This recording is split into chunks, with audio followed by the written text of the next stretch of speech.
తమ సమస్యలు న్యాయమైన డిమాండ్ల పరిష్కారం కోసం తెలంగాణ విద్యుత్ ఆర్టిజన్ ఎంప్లాయీస్ జేఏసీ కీలక నిర్ణయం తీసుకుంది.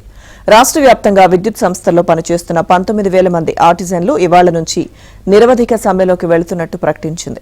తెలంగాణ వ్యాప్తంగా 19,000 మంది ఆర్టిజన్లు, 1,400 మంది అన్స్కిల్డ్ కార్మికులు ఇవాళ ఉదయం 9 గంటల నుంచి సమ్మెలో పాల్గొంటారని జేఏసీ కన్వీనర్ సాయిలు చంద్రారెడ్డి ప్రకటించారు. ఆర్టిజన్ కార్మికులకు ఏపీఎస్సీబీ సర్వీస్ రూల్స్ అమలు చేయాలని డిమాండ్ చేశారు. పీస్ రేట్ కార్మికులకు జీవో నంబర్ 11 ప్రకారం వేతనాలు కల్పించాలన్నారు. సమ్మెకు అన్ని కార్మిక సంఘాలు మద్దతు ప్రకటించాయి.